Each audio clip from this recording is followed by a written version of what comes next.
Hello everyone, welcome back to my channel. I will be reviewing One Piece arcs and creating new recipes from Sanji's cookbook. So sit down, get your snacks and drinks ready, or even better, make this delicious recipe with me. So today we're going to be covering Orange Town arc. So this arc kicks off with Luffy and Zoro realizing that they're absolutely not ready to sail to the Grand Line. They have no food and no booze, which to them is basically a life or death emergency. They have zero idea on how to get to the Grand Line, so they need a navigator. During this conversation, you start to see just how alike these two really think, which leads us to Orange Town. Except Luffy got stuck on a giant bird, so Zoro had to chase it down to the nearest town. Luffy lands in Orange Town and meets Nami, a thief who only targets pirates. She immediately tries to recruit Luffy to help her steal Buggy's treasure. Nami saw him fighting one of Buggy's crew because they messed with his hat, so she asked him why he was so furious about it. Luffy told her straight up, "This hat is my treasure." And Nami was completely baffled by this because the hat looked so cheap. And she kept asking him if there was a hidden treasure inside it. And Luffy was like, "No, there is no treasure, it's just a hat." She couldn't wrap her head around why anyone would really care about such a cheap looking thing. And that's actually what this arc is all about, the meaning of treasure and what each character truly values. This brings me to today's recipe, the treasure splitting sandwiches. There are going to be three recipes for this. We have the egg and crab sandwich, the tuna sandwich, and the potato and tuna sandwich. So go ahead and grab your ingredients if you're cooking along.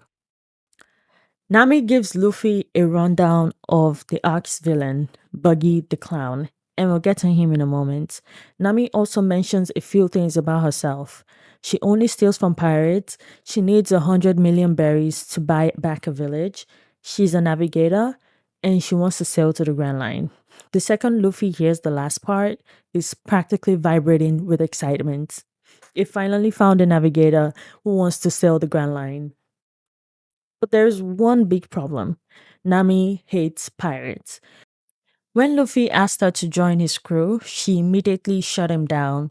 You can actually see her entire demeanor change. She was already somewhat guarded, but the moment she found out that Luffy is a pirate, the wall literally went fully up. With that said, one thing about Luffy is very optimistic and is completely unbothered by rejection. Everything she said about hating pirates literally went through one ear and came out of the other, and is not giving up.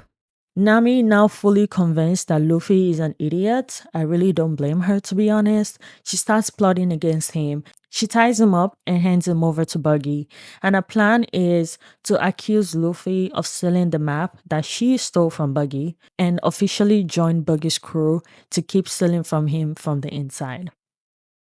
Buggy sees right through Nami's plan and he orders her to kill Luffy.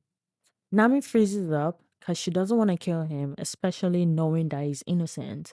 And while she's stuck in that moment of panic, Luffy says to her, どうした手が震えてるぞ。中途半端な覚悟で海賊を相手にしようとするからそうなるんだ。覚悟って何よ。人を簡単に殺してみせること、それが海賊の覚悟。違う。自分の命をかける覚悟。 Throughout everything, Nami had written Luffy off as childish or clueless or pretty much an idiot. But that one line really hit her differently because it snapped her back to reality. And now she finally figured out that when you deal with pirates, you have to be ready to put your life on the line. And that's the lesson that Shanks has taught Luffy. And it's transferred here perfectly. Before the cannon could go off, Nami attacked Buggy's crew and saved Luffy. It blew up her entire plan, but she stuck to her morals. This is exactly where she reveals to Luffy that she hates pirates because they took someone very dear from her. Meanwhile, Zoro arrives in the nick of time and fights off Buggy and his crew. This early scene really shows us how strong Zoro is and his loyalty towards Luffy. Even after getting stabbed, he still carried Luffy's cage and got Nami out of danger. That man is built different. Now let's talk about Buggy the Clown. Buggy set up his base in Orange Town, and unlike your typical shonen antagonist, is not some overwhelmingly powerful fighter. He's cunning, chaotic, sadistic, and genuinely unhinged. He can blow up a town with his buggy ball at the slightest inconvenience, and by the time Luffy arrives, we see the entire town is already ruined. What makes Buggy stand out from other villains is that he's genuinely funny, especially the way he interacts with his crew and how intensely insecure he is about his red nose. He has zero qualms about fighting dirty, and we see that when he stabs Zoro in the back, and above all else, Buggy loves treasures. Anything gold, jewelries, anything flashy and extravagant, Buggy loves it. Side note, I genuinely love Buggy, both in the anime and in the live action. The more screen time he's gotten over the years, the more I've come to appreciate what an amazing character he is.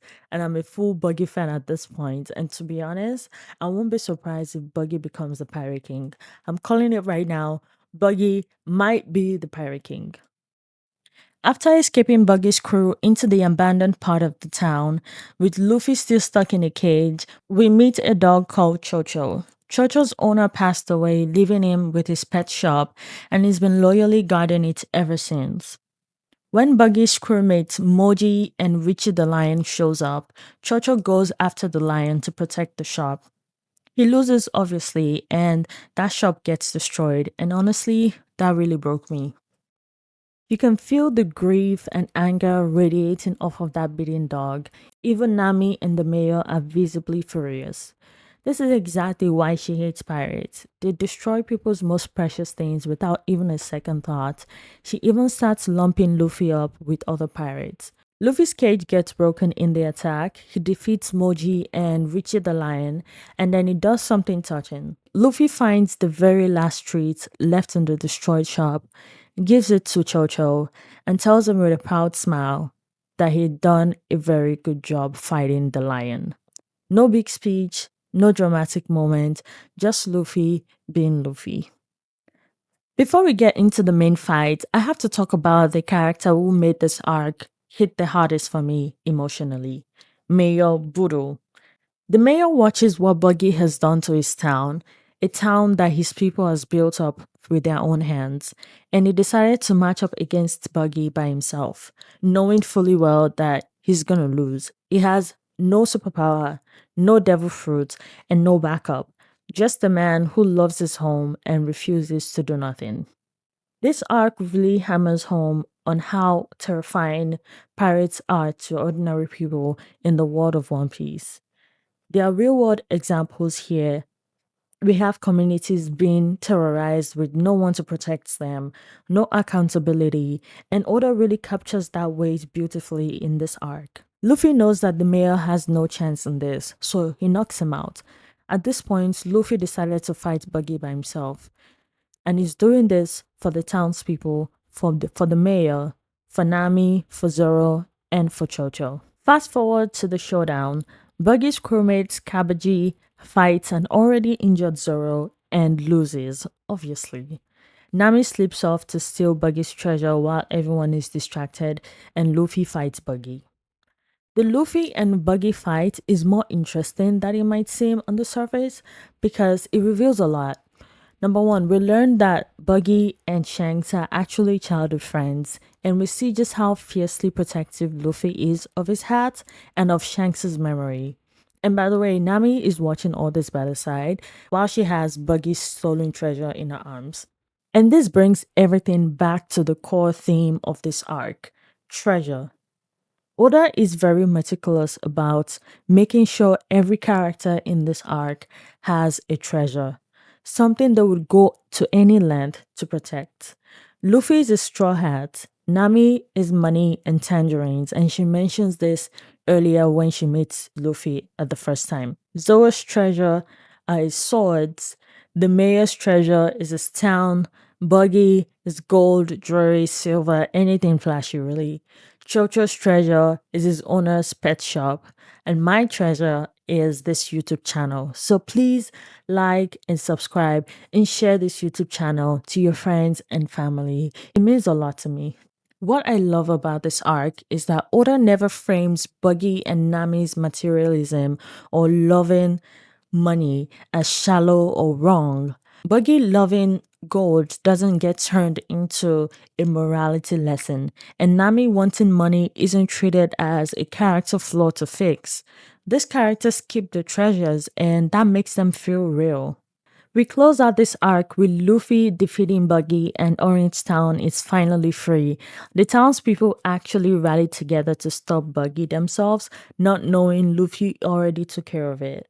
In true One Piece fashion, they then chase Luffy and his crew, Nami included, right out of town the moment they find out he's a pirate. But before they got too far, there's a tearful goodbye from Mayor Buro, who thanks Luffy and his crew from the bottom of his heart. This is actually very beautiful, and it's a quiet ending to a genuinely emotional arc. And just like that, we're off to the next island with our navigator, of course. See you next time. Bye.